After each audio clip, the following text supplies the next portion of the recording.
नमस्कार दोस्तों, मैं रमेश काला जीके विद काला पर आपका स्वागत करता हूं। साथियों, कक्षा 11 राजनीति विज्ञान की बुक है, बिल्कुल एक बच्चे की बुक है, बगैर कंवर की बुक है। तो इस बुक से मैं आपको क्वेश्चनों का टिक मार्क करवाऊंगा जो आपकी परीक्षा के लिए बहुत ही महत्वपूर्ण रहने वाले हैं। तो इस वीडियो को आप लास्ट तक देख लेते हो तो राजनीति विज्ञान में एक अच्छा स्कोर आप कर पाओगे। और जो प्रश्न मैं बता रहा हूँ आप परीक्षा में देख लेना, 100% ऐसे के ऐसे क्वेश्चन पूछे जाएंगे। तो ध्यान से इसको लास्ट तक देख लेना है। इस वीडियो की अहमियत अगर आपके राजनीति विज्ञान है तो बहुत ज़्यादा रह जाती है। तो आपको क्या क्या पढ़ना है इस परीक्षा में, 2022 की परीक्षा में, वो चीज़ मैं आपको बता देता हूँ। हमें पहले ये चीज़ ध्यान में रखनी है कि हमें जो पहला पाठ है राजनीतिक सिद्धांत एक परिचय, ये पढ़ना है। 2 का पाठ स्वतंत्रता, ये पढ़ना परीक्षा के लिए। 3 का पाठ समानता पढ़ना है। 4 का हमें नहीं पढ़ना है। 5 का अधिकार पढ़ना है। 6 का हमें नहीं पढ़ना है। 7 का राष्ट्रवाद पढ़ना है। 8 का धर्मनिरपेक्षता पढ़ना है। 9 का शांति पढ़ना है और 10 का विकास हमें नहीं पढ़ना है। अब जो चीज़ मैं आपको बता रहा हूँ उसमें क्या क्या पढ़ना है, कौन सी चीज़ जो वो आपके मेन परीक्षा में आसानी से पूछी जा सकती है, 100% पूछी जा सकती है, वो कौन कौन से क्वेश्चन हैं। तो ध्यान से इसको आप ज़रूर देखें। अब देखो, पहले पार्ट से हमें जो प्रश्न महत्वपूर्ण है वो मैं आपको कुछ चुनिंदा क्वेश्चन मैं आपको बता रहा हूँ, इनको आप ज़रूर तैयार करके जाएं जिससे आप परीक्षा में एक अच्छा स्कोर कर पाओ। पेज नंबर आपको 16 पर आ जाना है। दोस्तों, पढ़ाई में डाउट्स आते हैं, सोल्व नहीं हो पा रहे हैं तो घबराओ मत। इसका सॉल्यूशन है डाउटनेट ऐप। जिस भी सवाल में आपको डाउट है उसकी फोटो खींचो, क्रॉप करो, 5 सेकंड के अंदर अंदर आपको उसका वीडियो सॉल्यूशन मिल जाएगा, वो भी बिल्कुल फ्री में। यानी आप पूछिए अपने अनलिमिटेड सवाल कहीं भी कभी भी। अब चाहे आपका सवाल 6ठी से 12वीं IIT नीट का हो या फिर CBSE यूपी बिहार राजस्थान अन्य स्टेट बोर्ड का हो, कोई भी सब्जेक्ट हो, physics chemistry math biology science, आपके सभी सवालों के जवाब मिलेंगे आपको सिर्फ डाउटनेट ऐप पर। साथ ही डाउटनेट पर चल रही है क्लास 9 से 12 IIT JEE नीट के बच्चों के लिए ऑनलाइन क्लासेस, जिसका हिस्सा बनकर देश के सभी राज्यों में बच्चे लेकर आ रहे हैं 1 रैंक। तो आज ही डाउटनेट ऐप इंस्टॉल करो, टॉप रैंक पाओ। इसका लिंक डिस्क्रिप्शन में दिया है। और इसमें 2 का जो क्वेश्चन है, राजनीति उस सबसे बढ़कर है जो राजनेता करते हैं, क्या आप इस कथन से सहमत है? उदाहरण भी आपको देना है। क्या एक अच्छा प्रभावपूर्ण तर्क औरों की और आपकी बात सुनने के लिए बाध्य कर सकता है? यह आपको बताना है। उसके बाद हमें 2 का पाठ जो स्वतंत्रता है उससे कौन कौन से प्रश्न हैं जो हमारी परीक्षा में एज इट इज़ पूछे जाएंगे, उसको आप टिक मार्क जरूर कर लें। पेज नंबर 30 पर आपको आ जाना है। पहला प्रश्न हमें अच्छे से तैयार करके जाना है। स्वतंत्रता से क्या आशय है? क्या व्यक्ति के लिए स्वतंत्रता और राष्ट्र के लिए स्वतंत्रता में कोई संबंध है? उसके बाद 4 का क्वेश्चन आपको अच्छे से तैयार करना है। नागरिकों की स्वतंत्रता को बनाए रखने की राज्य की क्या भूमिका है? उसके बाद 5 का क्वेश्चन, अभिव्यक्ति की स्वतंत्रता से क्या अर्थ है? आपकी राय में स्वतंत्रता पर समुचित प्रतिबंध क्या होंगे? उदाहरण सहित आपको बताना है।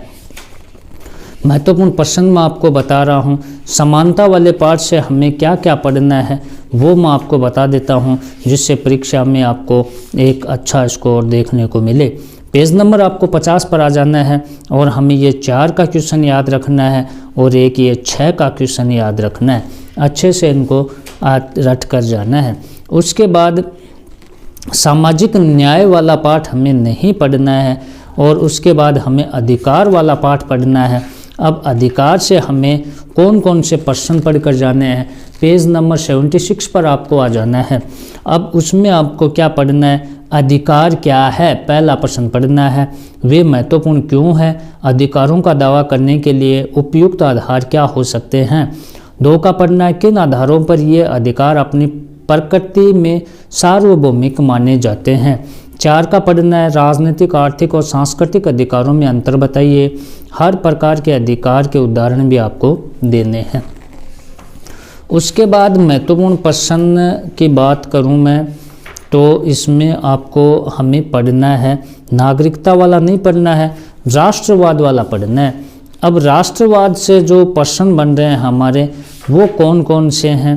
तो अब आपकी परीक्षा के लिए जो महत्वपूर्ण प्रश्न है पेज नंबर 106 पर आपको आ जाना है और 106 पर हमें क्या क्या पढ़ना है पहला प्रश्न आपको पढ़कर जाना है, राष्ट्र किस प्रकार से बाकी सामूहिक संबंधों से अलग है। 4 का पढ़ना है, वंश भाषा धर्म नस्ल में से कोई भी पूरे विश्व में राष्ट्रवाद के लिए साझा कारण होने का दावा नहीं कर सकता, टिप्पणी लिखना है। 7 का पढ़ना, आपकी राय में राष्ट्रवाद की क्या सीमाएं हैं। उसके बाद हमारा जो टॉपिक है वो है धर्मनिरपेक्षता। अब धर्मनिरपेक्षता से हमें कौन कौन से प्रश्न हैं वो अच्छे से पढ़कर जाने हैं, जिससे हमारी मेन परीक्षा में एक अच्छा स्कोर हम कर सकें। हम महत्वपूर्ण प्रश्न और भी कुछ टॉपिक के महत्वपूर्ण प्रश्न हमने डाल रखे हैं, उनको भी आप ज़रूर देखें। मॉडल पेपर भी हम डालते हैं। कक्षा 11 की एक अच्छी तैयारी करने के लिए आप चैनल को सब्सक्राइब ज़रूर कर लें, और हिंदी अंग्रेजी अदर सब्जेक्ट भी आपको इसी प्रकार टिक मार्क के द्वारा इस चैनल पर मिलेंगे। तो ध्यान से इसको, जो मैं वीडियो डाल रहा हूँ इनको अच्छे से देख कर जाएँ, जिससे मेन परीक्षा में एक अच्छा स्कोर आप कर पाओ। अब धर्मनिरपेक्षता में हमें कौन कौन से प्रश्न पढ़ने हैं उस पर आप थोड़ी सी नज़र दौड़ाएं कि तीसरा प्रश्न है, धर्मनिरपेक्षता से आप क्या समझते हैं। स्टार लगा लीजिए, पक्का पूछा जाएगा। धर्मनिरपेक्षता से क्या समझते हैं, क्या इसकी बराबरी धार्मिक सहनशीलता से की जा सकती है।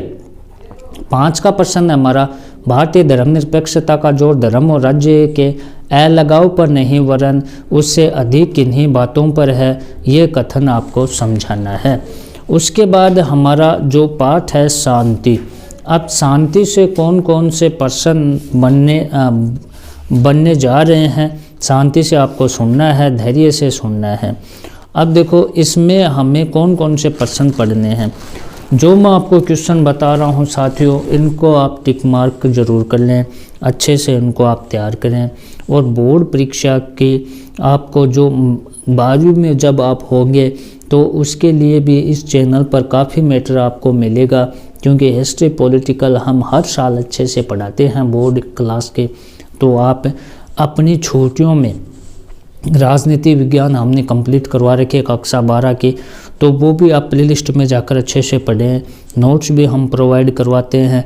तो आप कक्षा 11 में नहीं, कक्षा 12 में भी एक अच्छी तैयारी के लिए इस चैनल के साथ में आप जुड़े रहें, और आपको एक अच्छा स्कोर करने के लिए बोर्ड परीक्षा में हम फुल डिटेल से हिस्ट्री पॉलिटिकल अदर सब्जेक्ट भी हम पढ़ाते हैं, स्पेशली हिस्ट्री पॉलिटिकल पढ़ाते हैं। तो आप उस चैनल को ज़रूर सब्सक्राइब करके रखें। आप ये कक्षा 11 कंप्लीट होने के बाद कक्षा 12 वाली प्लेलिस्ट में जाकर सभी वीडियो को देखें, पहले से अच्छे से तैयारी करें। अब शांति से हमें कौन से प्रश्न पूछे जाएंगे। 3 का प्रश्न है, पेज नंबर 137 पर आपको आ जाना है। 3 का प्रश्न है साथियों कि शांति को सर्वोत्तम रूप से तभी पाया जा सकता है जब स्वतंत्रता, समानता और न्याय कायम हो। क्या आप इसमें सहमत हैं। उसके बाद हिंसा के माध्यम से दूरगामी नियोजित उद्देश्य को नहीं पाया जा सकता। आप इस कथन के बारे में क्या सोचते हैं। विश्व में शांति स्थापना के जिन दृष्टिकोणों की अध्याय में चर्चा की गई है उनके बीच में अंतर आपको बताना है। तो इस प्रकार राजनीति विज्ञान में हमें इतनी सी चीज़ें हैं वो अच्छे से तैयार करके जानिए। इस वीडियो को ज़्यादा से ज़्यादा शेयर करना है। धन्यवाद साथियों।